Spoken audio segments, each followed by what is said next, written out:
Hello, my name is Russell Myers. Welcome to Issues Unite. Let's talk about change.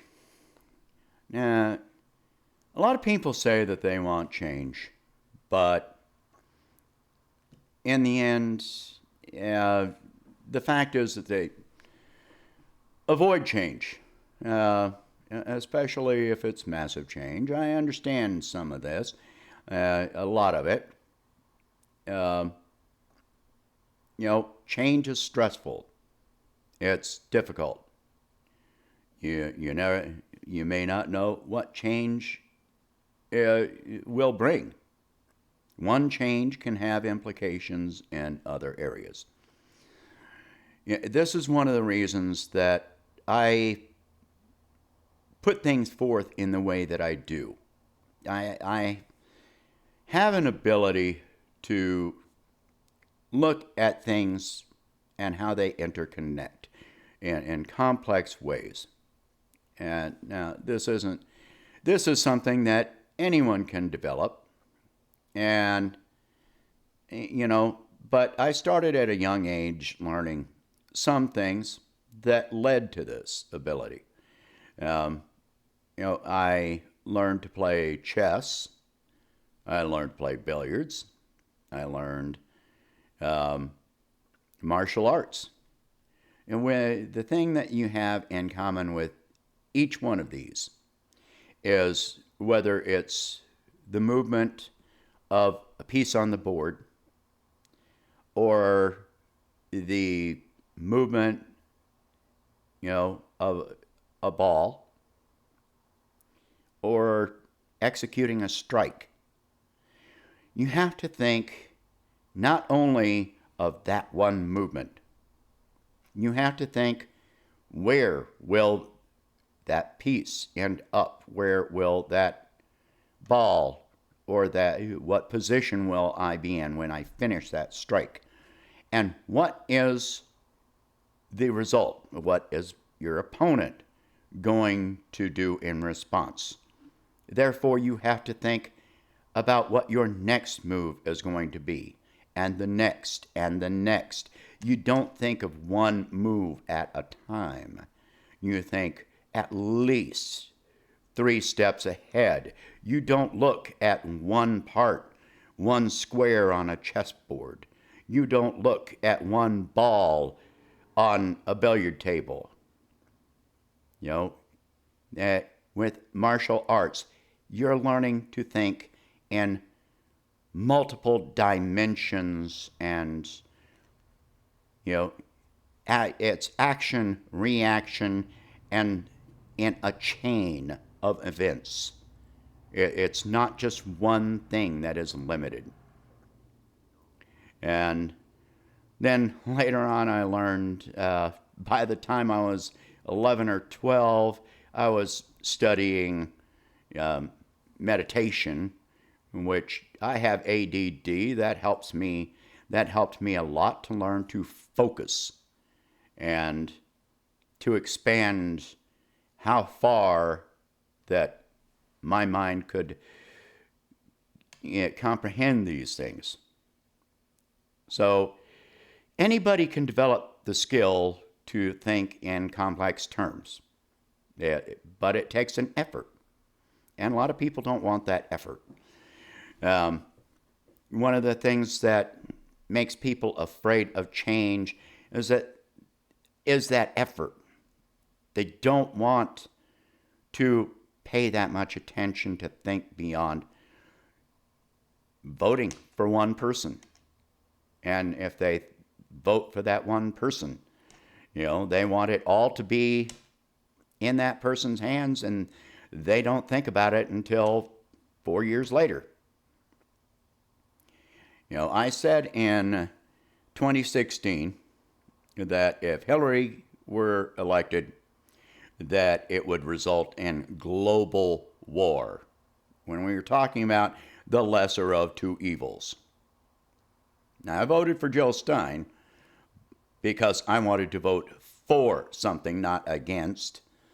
But if you come down to the lesser of two evils, I said Hillary would her election would result in global war. And I'm still absolutely convinced of that. You even look at her rhetoric today, and there's nothing to counteract it. But electing Trump was going to result in civil war. And now in civil war, what I said was that most of us would survive it. It came down to global war with a nuclear power such as Russia or China or both of them. There's a good chance that none of us would have survived that. And I'm still convinced of this. We are coming to the point of civil war. I've talked about lines of people, lined up for food from food banks. And look at what has happened in Italy, in Sicily, and citizens raiding grocery stores. And what was the government response? To send in the police to guard the supermarkets, not to come in and make sure that these people are able to eat. They protected the profits of the stores. And that's what will happen here when this $1,200 doesn't go far enough. People are going to be hungry. They're going to be starving. They're going to be desperate. You take a sick and starving populace that has no other choice, sooner or later, it's going to wind up in civil disruption, insurrection, civil war. People say that they want change, and then they keep on voting for the same two-party system, which is really only one party in favor of the corporate structure. And, we can change the Democrats from the inside out. We need to fight the Republicans and, what have you, each side battling against the other side, and you have to pick between those sides. No, you don't have to pick between those sides. You've got more sides that you can choose from. But you have to be brave enough to do so. And now is that time. You need to think beyond two parties. I've said before, one option is a mandate. Two options are an ultimatum. It takes at least three options to become a choice. All right?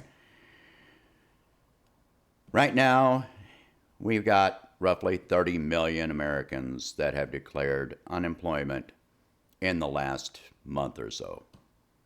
15 million in the last 2 weeks. What is going to happen with this? They're talking about suspending rent or mortgage payments for this period of time and that period of time. But I've pointed out that doesn't mean that those payments are suspended. They're just deferred, and later on, those payments are going to come due all at once. And this is not good. Yes, we need change. We need to change our behavior.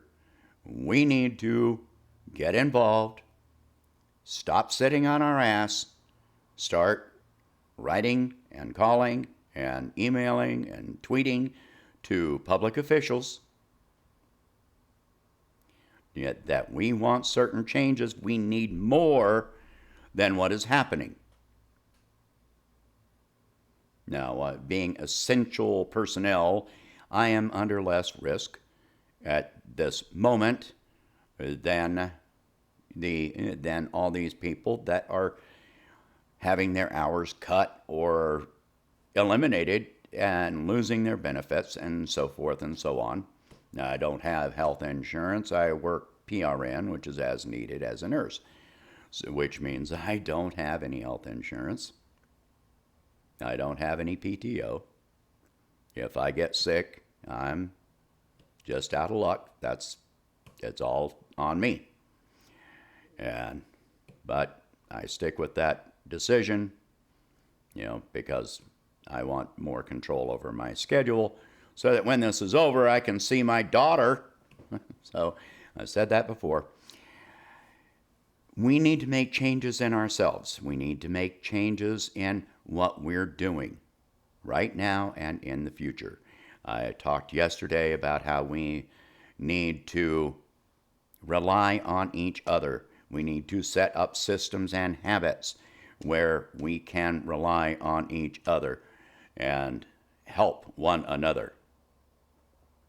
It is expected that at least 15 million Americans, when this pandemic ends, or maybe even before then, because of the structure of the so-called bailout package, at least 15 million Americans may be homeless, evicted from their apartments, foreclosed on from their homes. And that's in the short term. That's not even looking at the long term, because this is not going to magically turn around. That's in the short term. In the 2008 financial crisis, 5 million families lost their homes. Now we're looking at 15 million, 3 times as much. Meanwhile, the Federal Reserve and the government they're bailing out the mortgage holders. Again, they're bailing out the banks. That doesn't mean that your mortgage, your rent, or whatever is secured in any way. Food banks, with farmers at the beginning of the agricultural season, are leaving crops to rot, turning crops under, etc. Meat production is being suspended because of sick workers and problems like that. Sooner or later, food banks are going to go empty. That time is coming, and it's not far off. We need to look at what our options are. We need to demand that our government is working for us. This next bailout is expected to give even more to the corporate structure than to us again. Corporations that are laying people off, corporations that are buying back their own stocks and inflating the price so that their corporate executives and their investors still keep making money while people are at risk of being homeless and starving and without health care. We need to stop being afraid of change. I've been saying for years, this crash was absolutely mandatory. But I'm not just talking about an economic crash.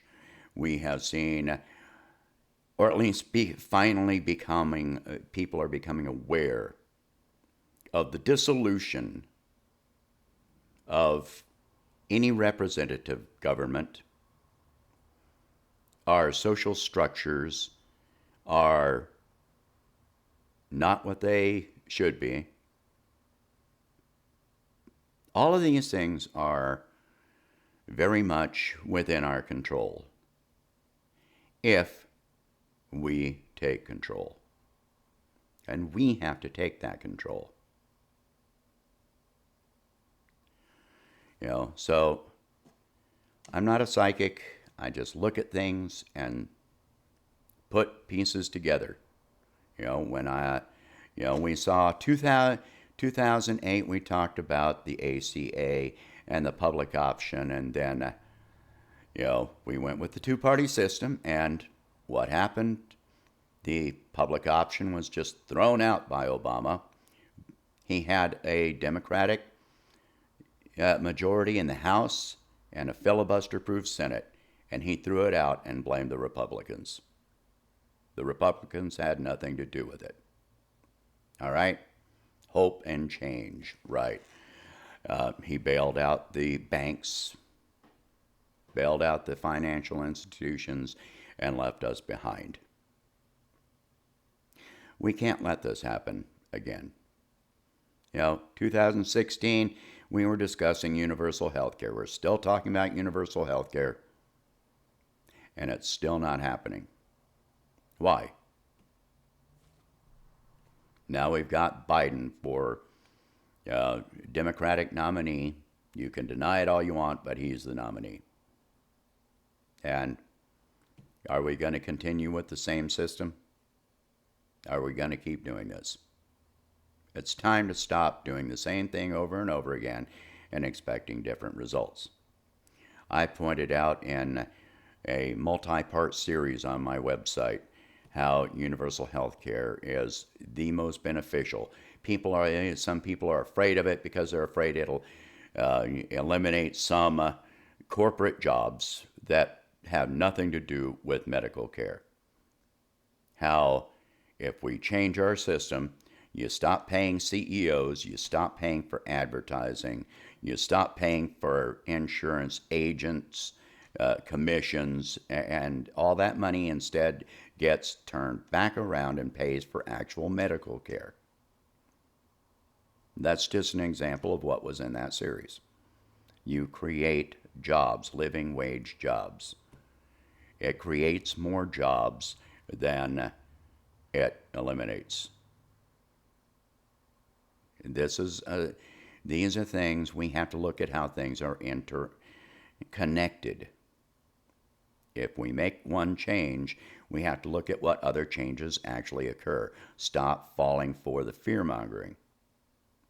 And that's what I always try to do with my writing and with my videos, whatever I'm doing. Is to look beyond just this moment, just this one event. All right? Stop being afraid of change. Change is going to happen. Change is here. Like it or not, change is here. The question is, are you going to be brave enough and involved enough to put out the effort to have a say in what those changes are? Or are you just going to follow along like a sheep that's being herded, just follow orders and do what you're told? We've been doing that for too long, and look where it's gotten us. All right? That is it for this one. I don't like to make these too long. All right, so if you can, please donate $1 a month. Help me expand the channel. Please like this video, share this video, talk about these subjects. That's the whole idea, expanding the ideas, bringing them up for discussion. All right, and I hope you have a good day. Happy Easter.